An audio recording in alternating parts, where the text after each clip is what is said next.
800 KG ভরের বস্তুর গতিবেগ 5 মিটার পার সেকেন্ড থেকে 10 মিটার পার সেকেন্ড হলে কতটা কার্য করতে হবে? তাহলে এখানে মনে রাখতে হবে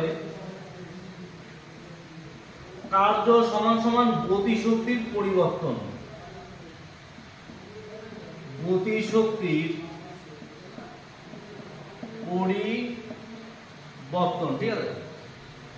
তাহলে আমাদের যখন গতিবেগটা 5 মিটার পার সেকেন্ড ছিল তখন আমরা মনে করি যে আমাদের গতিশক্তি হচ্ছে হাফ mv1 স্কয়ার, আর আমাদের গতিবেগ যখন 10 মিটার পার সেকেন্ড তখন আমাদের গতিশক্তি হাফ mv2 তার স্কয়ার।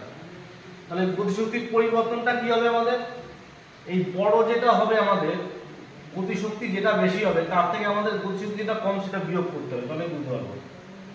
মানে এখানে আমরা লিখতে পারি হাফ mv2 তার স্কয়ার, তার থেকে আমরা কি করব হাফ mv1 তার স্কয়ার বিয়োগ করব। তাহলে এখান থেকে দেখো m দুজনের মধ্যে আছে, তাহলে m আমরা কমন নিয়ে নিচ্ছি। তাহলে কমন নিলে আমাদের কি থাকলো v2 তার স্কয়ার মাইনাস v1 তার স্কয়ার। তাহলে সমান সমান এখানে m হচ্ছে বস্তুর ভর, তাহলে বস্তুর ভরটা দেখো এখানে দেয়া আছে আমাদের কত 800 কেজি। তাহলে আমরা কি লিখব গুণ 800, আর এখানে v হচ্ছে কত আমাদের? তাহলে v হচ্ছে আমাদের যেটা গতিবেগ বেশি ছিল 10, তাহলে v2 তার স্কয়ার মানে আমাদের কি হবে